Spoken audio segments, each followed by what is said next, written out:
Good evening. My name is Tim Neff, and I'm a Vice President and Director of Museum and Education at Soldiers and Sailors Memorial Hall. I want to welcome everyone to our program this evening. Our Spotlight On program this evening will be focusing on the female soldier, Elaine Berkowitz, DMD. This is obviously in a big part of March being Women's History Month. We wanted to highlight women in the military, and Elaine is a great friend of ours at Soldiers and Sailors and has a wonderful story that she's going to share with us tonight. I'm going to bring her up now. Hello, Elaine. How are you doing? Good, thanks. We're so glad to have you with us tonight. And I'm also so glad that everybody out there is able to join us and watch along with us here for our Spotlight On program. Before we get too far along here, I just want to do a couple things to get us started. Just in case you're new to us here for our Spotlight On for Soldiers and Sailors, this is Soldiers and Sailors Memorial Hall and Museum located in Pittsburgh, Pennsylvania. It is a memorial that was built back in 1910 to honor Civil War veterans, but today it honors all of those who have served our country from the Civil War to present day. And the museum is filled with artifacts that have been donated to us through the years by all those that have served, and we use those objects to tell their story and honor their service. So if you haven't been to Soldiers and Sailors in a while, I encourage you to come down and visit. I'll give a little bit more information about that at the end of the program, but you can always visit our website, soldiersandsailorshall.org, to get more information about visiting the museum and other upcoming events like our Spotlight On program, which takes place the second Thursday of each month. As always, we'll be able to take questions at the end of the program tonight. If you have a question and you're watching on Facebook, all you have to do is submit a comment and we'll see it and take care of that at the end. If you're watching on YouTube, you have to email us at soldiersandsailorspittsburgh@gmail.com and we'll do our best to get an answer for you. So we'll do that at the end of the program, but you can submit your questions at any time as we move through this evening's show. But that said, let's get to the star of the show here, Elaine Berkowitz. Before I kind of let you introduce, I got to read this very impressive bio, Elaine. I got to set you up here, okay? Dr. Elaine Berkowitz is a Pittsburgh native. She received her Doctor of Dental Medicine from the University of Pittsburgh School of Dental Medicine. She retired from the Army Reserves as a lieutenant colonel with 38 years of service. So impressive, 38 years. And she deployed 4 times and has accumulated numerous medals and awards. Dr. Berkowitz is a member of various military and dental associations. She received a Doctor Honoris Causa from the University of Prizren, Prizren, I believe that is Kosovo. And this prestigious award was previously given to Bill Clinton and Tony Blair. Dr. Berkowitz has published her autobiography, Live Life, Love Country. That's what we're looking at here in this slide right here, your book, Elaine. Well, you want to tell us a little bit about this book and how it came about? Thank you. I've had a very exciting life, both military and civilian, and done a lot of traveling and done some very had some unique experiences. And people kept saying to me, why don't you write a book? Why don't you write a book? And finally I did. It took me a long time. It took me about 6 years because I was deployed on and off, and I didn't have time to do it there. I was busy working on patients. So I finally published it, and they were selling it on Amazon, but my publisher folded, so I just sell it myself, and I go around and speak at all types of groups. It's such fun. I like to share my experiences and my pictures, and a lot of people don't have the faintest idea what a barracks looks like or what these foreign countries in the middle of nowhere look like.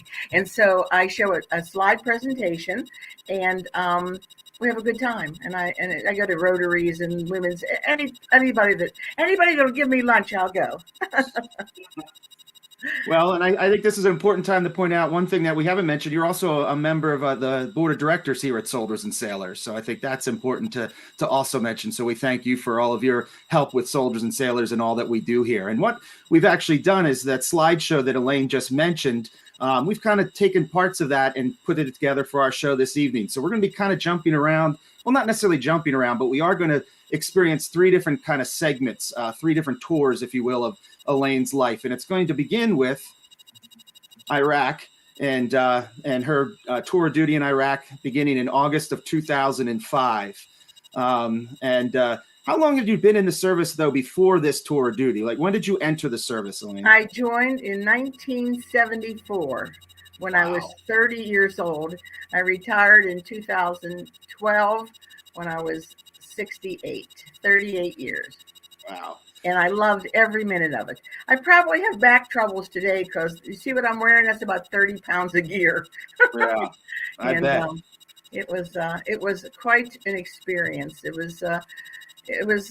I miss it every day, but I try to keep involved with lots of veterans of foreign wars and American Legion, different groups working with students that are in ROTC. And so I keep real busy with military functions, but I do miss the day-to-day camaraderie and exciting places I've been. Now, of course, we were at war, and that's very sad, but you have to make the best out of where you're at and try to be normal. So at night we'd play Scrabble and do all kinds of fun things just when we're off duty, just to keep our sanity. Okay. On that picture, I was stationed in a place called, it's a Q and then West. They called it Key West because the name of the town, it's such a long name. It starts with a Q and I can't even pronounce it. So they called it Key West. And the time I was there, it was a pretty safe area because it was in the middle of nowhere. So there was nowhere for the bad guys to hide. But they say it got pretty bad later on. Well, even before you got over there, though, you had a little bit of training at Fort Bliss. What can you tell us about your combat training there as you're in that combat pose? Scary, aren't I? Yes. We went back to what we learned at basic training because some of us hadn't done a lot of that stuff in a long time. You had to get in a Jeep and jump in the back and jump in the front. I'm thinking about that. Could I do that today? I'm not sure. With all that gear on. And, we played war with our own people at Fort Bliss before we went on to, and we had to qualify and everything had to be right because you're a soldier first. And secondly, I was a dentist. And the same with anybody. You're a soldier first. You have to be able to shoot and qualify and do everything or you don't go overseas. Yeah. The next slide here, we have a picture of the dental readiness team. Who are these folks? Who are we looking at here? These are all dentists that came. We all came from different units.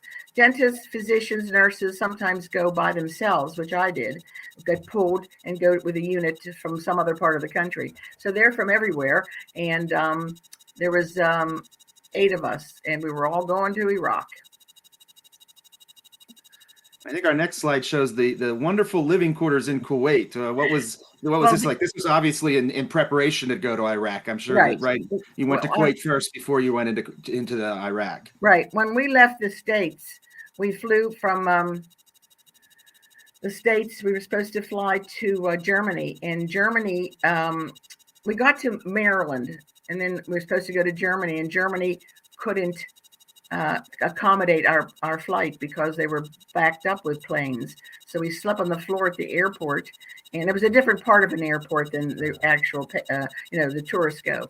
And then we all flew to Kuwait. In Kuwait, these were great big air-conditioned tents, 8 to a tent, but it was 130 degrees outside.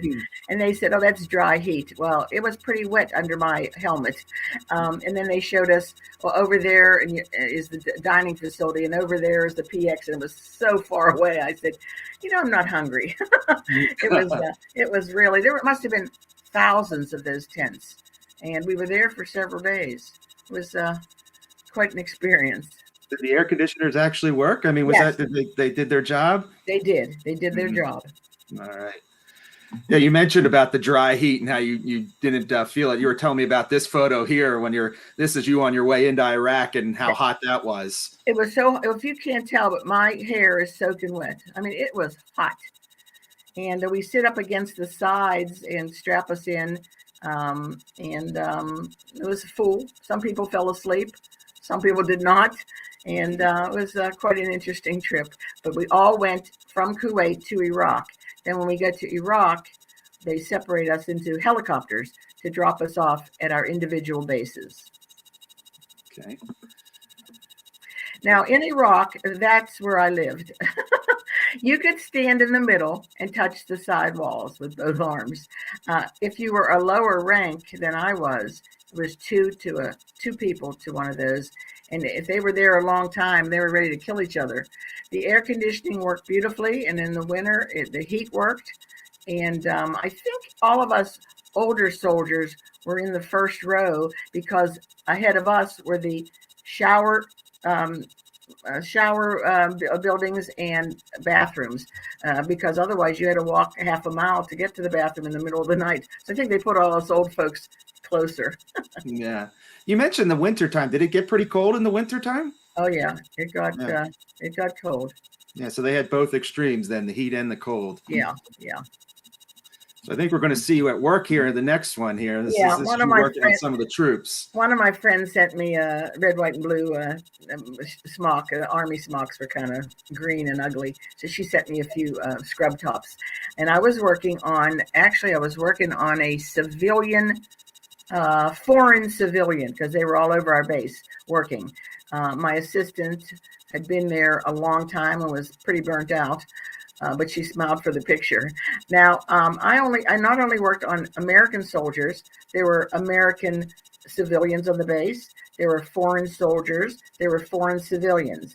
Now, I didn't have to work on anybody but the Americans, but they're there. They have a toothache. I'm certainly not going to turn them down. And if I turned them down, they'd have to go all the way back to their home, and they could get killed on the way if they were driving to Turkey. It was very dangerous. So I worked on whoever needed it. Now, I didn't do all cleanings and all that on the foreign soldiers but I treated them for emergencies. But I did other types of work on our own soldiers. I think the next slide shows you working with an Iraqi dental patient here.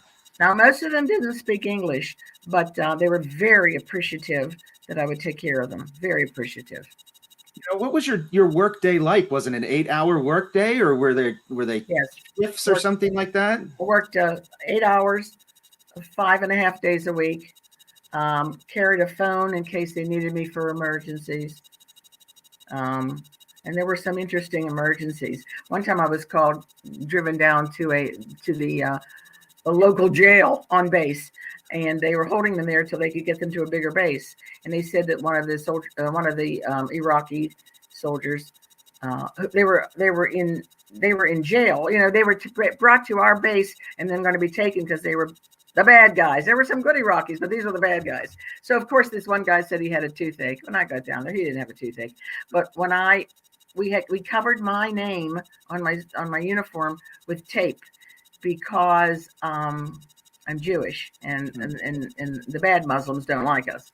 And they covered the face of my translator because he was Muslim and Iraqi, and they might know his family.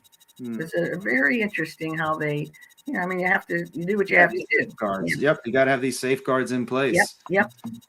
And sometimes it wasn't just dentistry, right? There was other things that you also did. That's right. The building I was in, which was a regular hard building, it wasn't a tent, was a medical fellows, medical people, and myself. And then many times they needed help. So I'd run over and help them. And sometimes if it was a facial scar, I sutured them up. Because a dentist would do a better job usually than a physician suturing up the face. So it was quite an experience. Now, some of our injuries, most of them, because we're in a little base, not too many bad guys around. Many of these injuries they drove their motorcycle or they had an accident at home when they ran to our base to get help. And then it looks like in the next slide, we have you visiting a Kurdish village. What was that like? Well, we went to a Kurdish village. I had toothbrushes, toothpaste, et cetera. And these kids were pretty street smart because the soldiers had been going there for years. And if my pants hadn't been tucked in my shoes, they'd have been up my pant leg. They were just all over us, knowing we had things for them, Mm-hmm. And they were interesting. And then we had to go to other Arabic villages too, so as not to show favoritism, because the media there is just like the media in the States, running to start trouble. Yeah, so I think that's our next one here, is you visiting an Arabic village. In the Arabic village, the men came out with the children, not the women. I didn't see any women. The men came out. And then when we were done giving out toothbrushes and toothpaste and looking at cuts, and I was playing the physician too, then we started giving them shoes and clothes that had been sent from the States.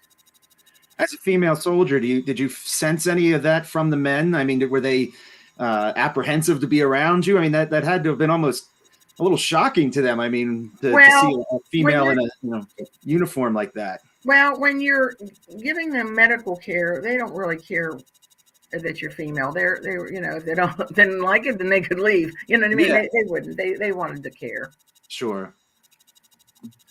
And I think we have our next is you getting a belated promotion to lieutenant colonel. Why was this a belated promotion? Because when I got promoted shortly, maybe a month before I left for my deployment, the general was away and we couldn't coordinate. I said, no big deal, just give me the rank.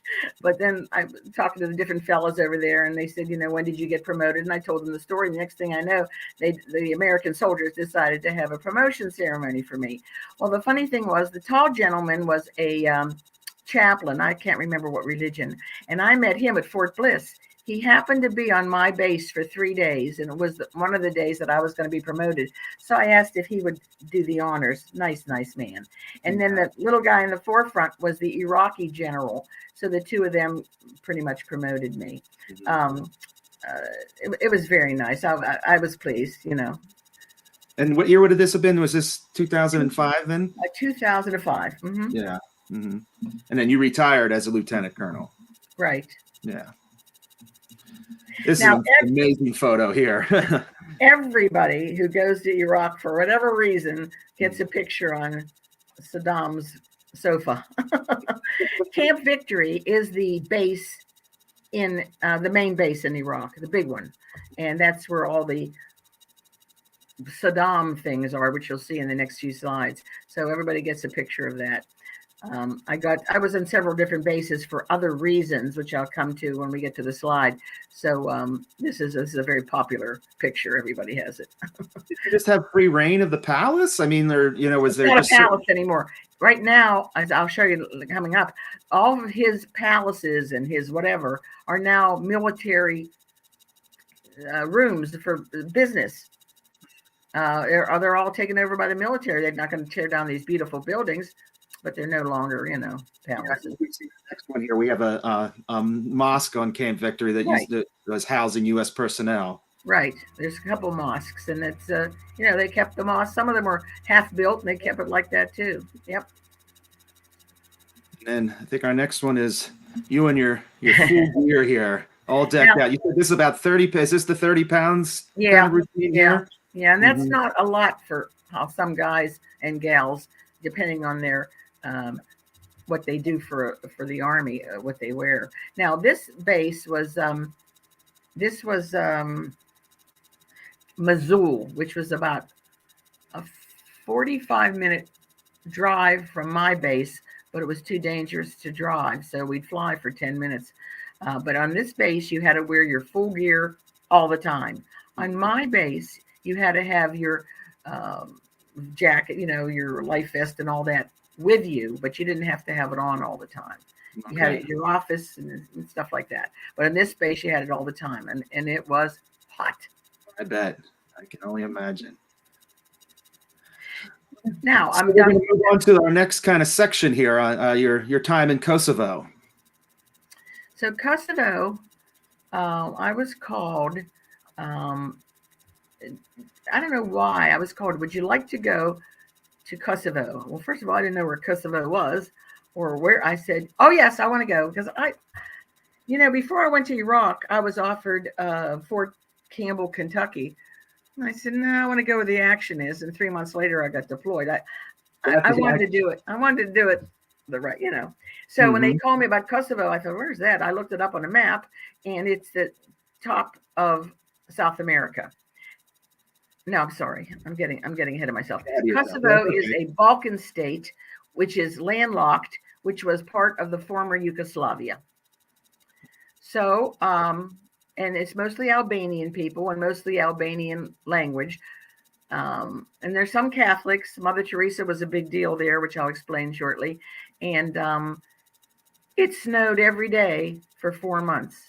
I don't mean a few, I mean solid. You couldn't even see the steps on the barrack. You just slid down. And one of my girlfriends sent me cleats, real good cleats. And everybody knew me by my cleats. I was afraid they were going to steal them off me because the Army wouldn't order them. And it was treacherous there. People were in physical therapy all the time from falling on the way up the hill to our hospital. I never fell, knock on wood, because I had these cleats on. I pushed my feet into the ground, and I mean, it was tough terrain, but I made it. And people were breaking their ankles and everything else. What two different experiences from the deserts of Iraq to, snow after snow on top of snow. Unbelievable. You got a little bit of everything A here. little bit of everything, right. Now, the dental clinic and all the other clinics you could get from the outside right into the clinic, but they were all attached to the middle as a big hospital. So it was approximately, I don't know, a quarter of a mile, half a mile from my barracks and from the dining facility up to the clinic.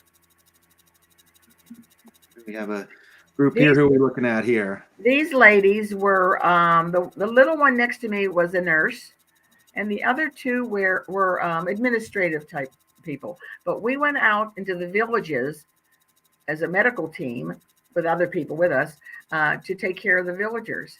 And I've lost track of a lot of these people, not all of them. That short one, I saw her in New Jersey a few years after we were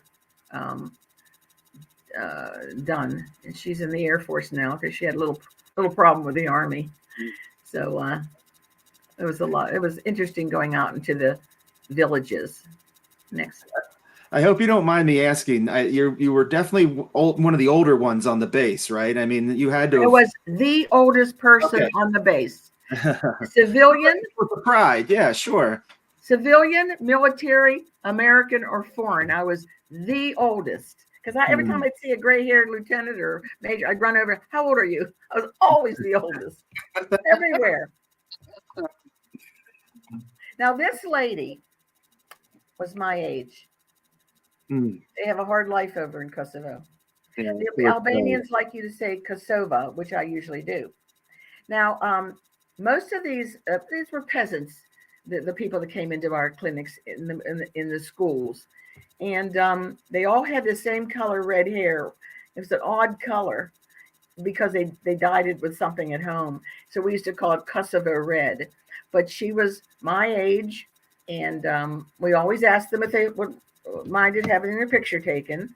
But she was the same age as me. At that time, we were, I don't know, 62 or something. Tough life. Yeah, it definitely shows on her face. But, people say, well, it's cold in Wisconsin. It's not just that it's cold there. They don't have money. They don't go to the doctors. They don't take care of themselves. Very, very sad. In fact, I had a physician working. He was working as one of our interpreters. He made more money being an interpreter for the United States Army than being a physician. But we went to orphanages. I did a lot of different things, and he was usually with me. And he told me one time, he said he learned so much that he didn't even know. I mean, and there's a dentist I became very friendly with, a female. She didn't know you're supposed to get your teeth cleaned twice a year. Hello? Yeah. So it's just a very unusual. In fact, this physician that was my interpreter, he had a cavity in the front tooth. It took me a couple months, but I finally said something. I couldn't take it anymore, and he got it fixed. I couldn't work on him. He was we weren't allowed to work on certain groups, but and then I had a dentist come up to learn how to use the X-ray machine, portable X-ray machine that I had.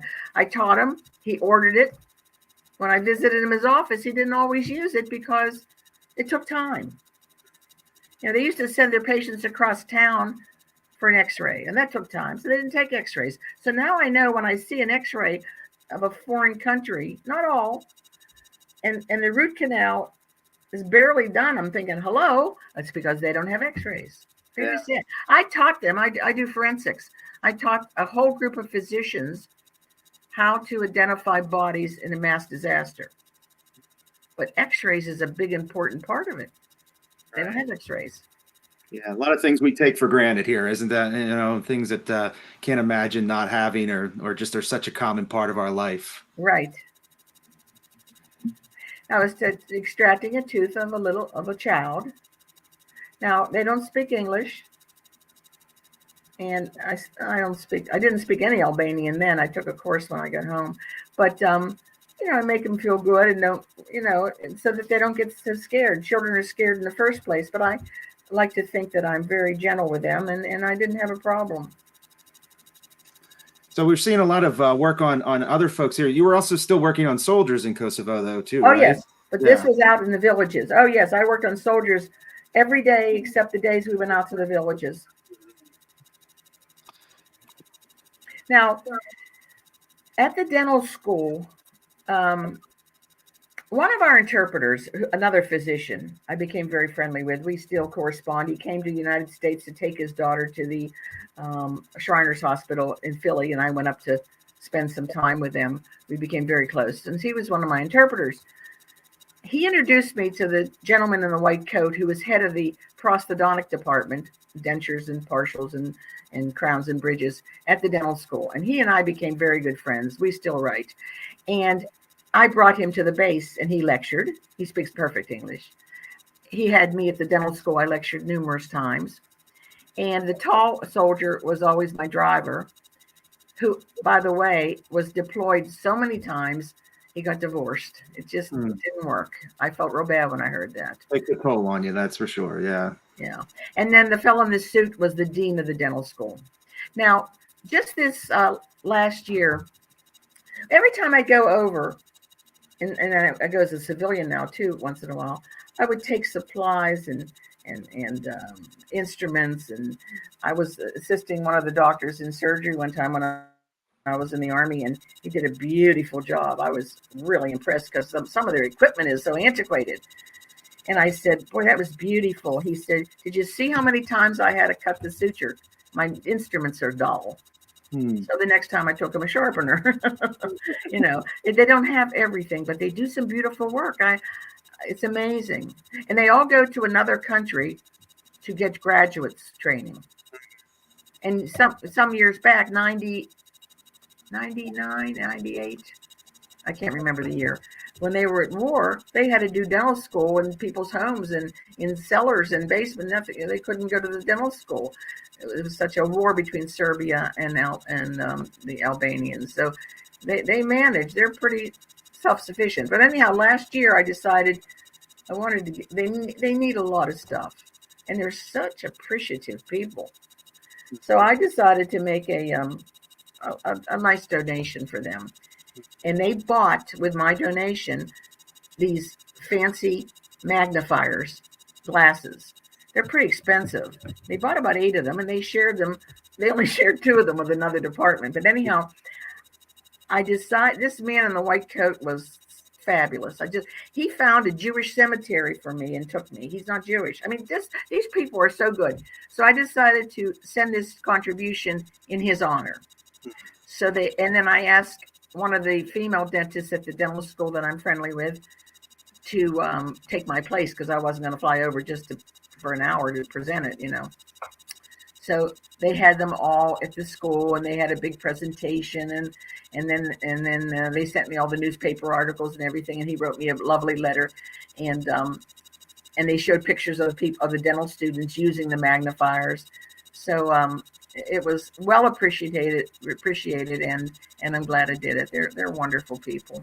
Yeah, clearly, you were affected by, your time there. I mean, it's long past your time of service. It's still on your mind. You can clearly see that.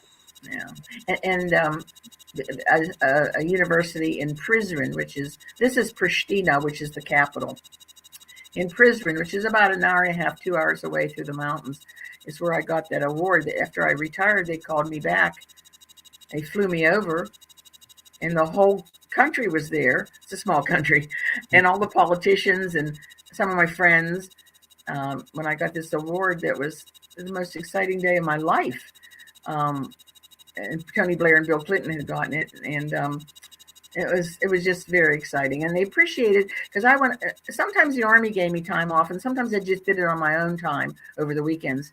I went into the high schools and the elementary schools, and I taught oral hygiene. I went to the physicians' offices and taught about oral lesions. I had a slide presentation. I mean, I did a lot of things I didn't have to do, but they needed it, and they're so appreciative. I didn't think anybody noticed, to be honest, and I guess somebody did, because I got called over, and it was quite exciting. Yeah, that's wonderful.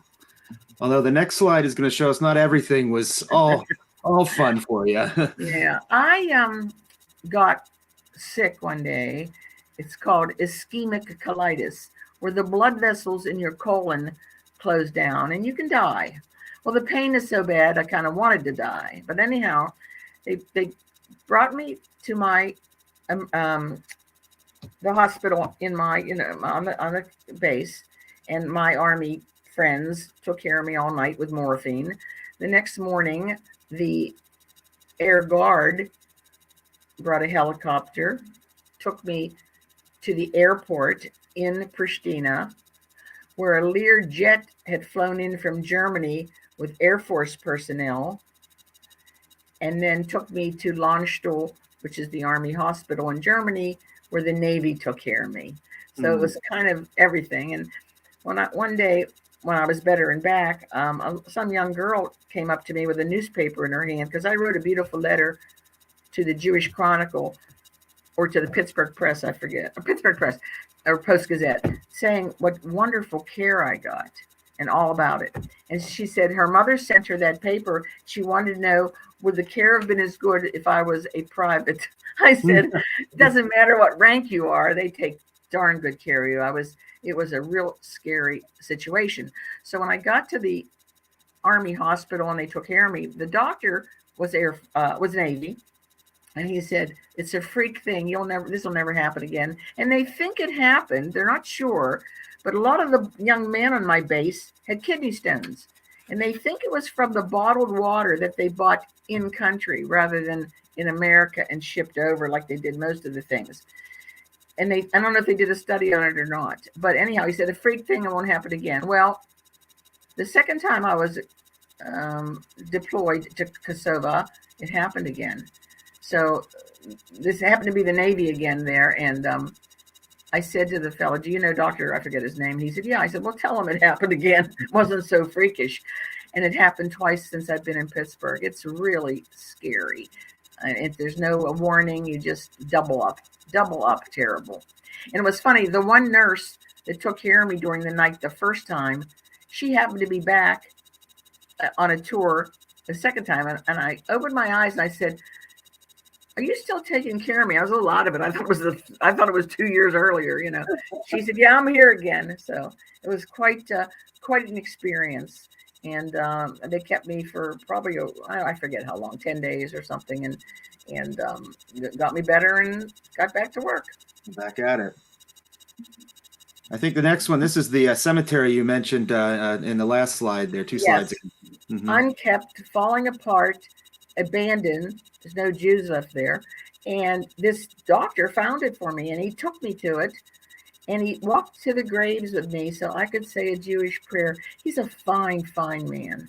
And then I tried to work with another fellow who we could do some fundraising. And I was willing to do this, but they dragged their feet. And finally, I got sent home. I was done for that tour.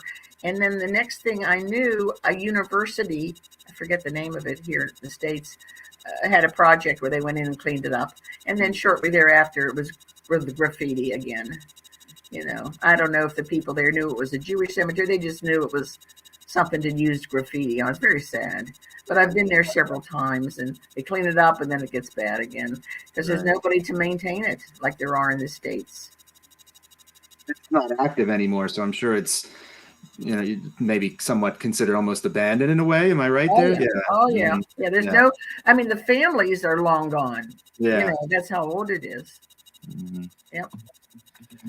And then we have your adventures in Kosovo. This is the Church of the Black Madonna, where Mother Teresa found her calling. Now, Kosovo and Macedonia claim she was born there. She was born in Macedonia, climbed over the hills to Kosovo, and found her calling and became a nun. And in Pristina, the capital, they have a gorgeous church, just a couple years, maybe 10 years old now, Mother Teresa Church. And I went to the opening and I went to a service there. And there's a lot of Catholics there, but there's mostly Muslims. And the Muslims aren't very religious unless they're really old. Then they're more religious. I think I was at that church more than once. It's in a little village. Interesting. All right. Well, we're going to enter our last leg here of your journey, which is your active duty service in July of 2008 in Suriname, which I had never heard of. Right. I hadn't either. That's why we pulled this map up here. And this was a little bit different than your other tours. This was a humanitarian mission, right? Right. I had 4 tours that were deployments for the war. And this was one of my medical. I went to a couple countries, and I worked at the embassies. This one I worked in the middle of nowhere, in the village, outside the village of Paramaribo, which is the capital. And the people are very dark, and they look like they would speak Spanish, but they spoke Dutch. And I knew that before I left, so I had dental directions after surgery written out in Dutch, so that they would be able to know what to do. Right. And here we're going to see an officer advance party. Who are we looking at here? Me and another dentist, and an enlisted soldier that was kind of. Enlisted soldiers are always in charge of everything. I was enlisted for a long time too. So the 3 of us, and I think a few other people, went a week ahead of time to get things ready, because it was old schools. We had to work by this unbelievable working conditions. You'll see. Go ahead. So this was the office where they did all the paperwork, and just the building that they just set up chairs and tables, computers. Thank God they worked. And this was and this was after the advance party. This is when everybody came. And I want to say there was probably 100 of us. I'm not sure. I can't remember exactly. It's a lot of people. Now, they also have mobile clinics, just like America. And I happened to see one on the road, so we jumped out to take a look at it. That's as I say, the people are very dark, but they speak Dutch. And that was my assistant, that young man. And just 2 of the patients, or maybe just the child, I can't remember. And it was hot, because these places weren't air conditioned. Oh, yeah, that's tough. And I guess a little buggy too, right? A little what? A little buggy as well, Oh, huh? yes. Well, at night particularly. So we had to sleep like this. Mm-hmm. Oh, God. And plus the tents leaked. Oh, my God. It was unbelievable. I thought, what am I doing? I didn't even like summer camp when I was a young girl. This was really living. There was a light on in one of these tents, and I looked over here. The girl had one of those, what do you call those books you read online? Like an ebook or? Yeah, something like that. She was reading it under the tent. What are you going to do? Yeah. Get chewed up alive. I went to the schools, and I had a good time with the kids. I'm in the middle of that one picture. Kids were so friendly. No matter what country I went to, what the mission was, whether it be the war or humanitarian, these kids, it didn't matter what time of year it was. These kids sang Christmas carols. It was so cute. And in English. They learned it in English, and when they see Americans, they would sing the Christmas carols. Very cute. Yeah. They had a holiday. I forget what it was called, while I was there, and we took the time, went into the city. They were all dressed in their fancy garb. They were such nice people. Now, look how big the synagogue is. There's very few Jews there. A lot of intermarriage, Jews of many different colors. And right exactly next door, is a huge Muslim temple. And the 2 groups got along beautifully. It's the governments that can't get along. Mm-hmm. It was this beautiful. And I asked if I could go, and they sent me with a driver and a protector, and they took me. The Army hardly ever turned me down when I wanted to do Jewish services, and I didn't ask for it a lot. There was one commander that was very nasty, and I thought he didn't like me. He didn't like the minister, the clergy, that was going to drive me one time from one of the bases. He was trying to get back at him, and that was pretty sad, because then I suffered. It was a big holiday, and I had to do it alone. But anyhow, in this place, they sent me in, and it was very nice to meet people from everywhere, every countries you never heard of. Yeah. Yeah, it's definitely an experience and a learning experience for sure. So we're going to take a look at some questions if we have them. I know I have a couple questions I'd like to ask. Before we even get to that, though, Elaine, I just want to point out, I don't know if you noticed the comments over on the right. Just wanted to say Ben Culper said hello to you. Karina, I guess it's Bagus or Bagus, Yes. she served with you and says you're an amazing individual. Then we have a hello from Kosovo. I'm not even going to pretend to do bad on that name there. Spell it. Xhevdet and last name Pantina. Yeah, he's the one that just sent me. You know how to say that? Jevdet Pastina. Okay. Jevdet, dear friend. He's an artist and he's head of the art department in Pristina. And wonderful man. Him and his wife don't speak English, but his children do. And when they pick me up at the airport or whatever, takes me places. He either has a friend with him who speaks English, or he Googles. We call somebody. It's just a ride. Good friends. And Karina and I go way back to being in the Army when she was very young, and the doctor was with him as well in the reserve. So these are nice people. Well, I'm gonna bet that's the first viewer we've had from Kosovo ever for our Spotlight On program. So that's a credit to you, Elaine.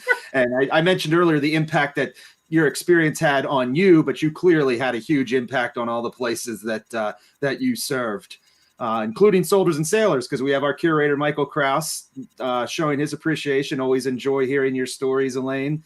I don't see any comments. Okay. Well, I can take care of it. I'll read them out for you. We have a thanks for sharing your story from Paul Lawson. Paul's a good friend of Soldiers and Sailors. He's a volunteer at the museum. Nicholas Daniel says hello, Nick, Lauren, Jackson, and Jameson. Nicholas Daniel. Yes. Yep. Jameson is a brand new baby. Okay. And they also says amazing story, Elaine. So we're getting a lot of wonderful feedback from your great stories. Not questions so far, but I do have one I'd like to throw out there. We jumped right into your service, went to Iraq. You had already been in for so long. What made you join the military in the first place? I was a teacher, and there was a man in the department I taught. Everybody called him Colonel. I assumed this man liked to go to Kentucky Fried Chicken. I had no clue about anything with the Army. One day he says to me, "Why don't you join the Army?" I said, "Are you nuts?" He said, No, join the reserves. I said, "Well, what's that about?" I had no clue. And so the next thing I know, I'm signing up. And I was, like I said before, I didn't like summer camp as a kid, but I sure loved the Army, every minute of it. Where were you going to school? Where are you from in Pittsburgh? I know you're from Pittsburgh, but I'm from Squirrel Hill. Okay. But I taught on the north side, and I taught dental assisting to kids from all the city schools and all the Catholic schools. They came to my program. Then I taught health careers and other medical things. But and we were both in vocational education, and he was a shop teacher, and he's the one that got me in it. Good old Colonel Riley. And I mentioned him in my book, and his family was so excited. He had already passed away. His family was very appreciative, and he was a good guy. He was in a nursing home towards the end, and I went to visit him, and I did it after an Army meeting, so I'd be in uniform. Boy, he got such a kick out of it. Looks like your cousin is tuning in. Lori Blattner says, "So proud of you, cousin." Nice comment there. Here's a question. This is from Nicholas Daniel. What made you want to become a dentist originally, Elaine? How did dentistry come about for you? When I was in high school, about ninth grade, the counselor would send the kids to different career day, and there was a career day at Pitt, and so I signed up for to look into physical therapy. So I get there. It's a Saturday morning. Of course, I'm late. I'm late for everything. I come flying in the door. They close the door. They turn the lights off. And here I'm it's the one that says dental hygiene. I thought, well, I'm not getting up and leaving now. And so it was dental hygiene. And when I left there, I thought, that's what I want to be. Well, there was no place in Pittsburgh at that time. So I talked to my dentist, and he let me work on Saturdays, and for $5 a Saturday.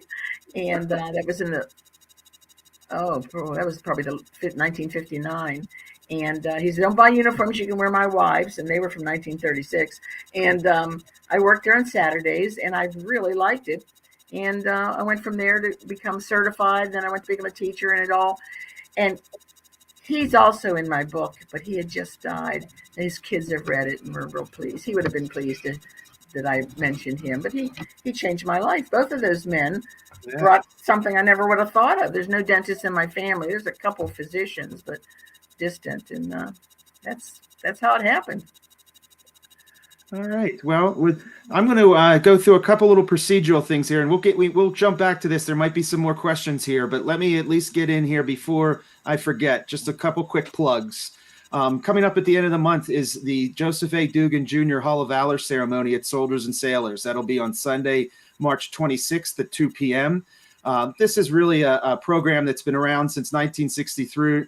We have over 700 inductees in the Hall of Valor, and it's really a wonderful program that gets to the heart of really what Soldiers and Sailors is all about, preserving the stories of our military heroes, and in this case, those that have been awarded the Silver Star, Distinguished Cross, or Medal of Honor. And this year we'll be inducting 4 more individuals into the Hall of Valor, and anyone can attend this ceremony for free at 2:00 on March 26th in our auditorium. You can come, and the museum actually opens at noon that day for free. So you can come in early, look around the museum, stay for the ceremony from about 2 to 3, and pay tribute to these heroes that'll be inducted into the Hall of Valor here at Soldiers and Sailors. So that'll be once again on March 26th. You can always find more information about all of these things at our website, soldiersandsailorshall.org, which you see here on this slide here.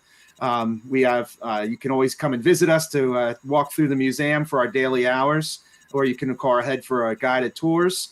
I always encourage people to check our website just to make sure that there's no closures for any reason. So you can always visit our website to make sure before you visit. Our next Tabletop Gamers is coming up next Saturday, March 18th. For those who have been following along, we've been doing this program for almost a year now.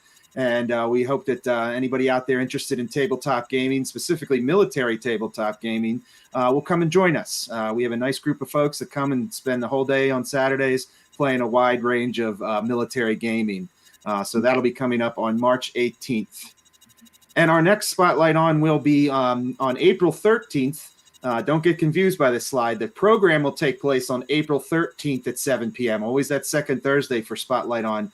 But the subject matter next month will be one date in history, and that is April 9th. And if you want to ruin the surprise, you can go search April 9th and see all the things that happened on that date.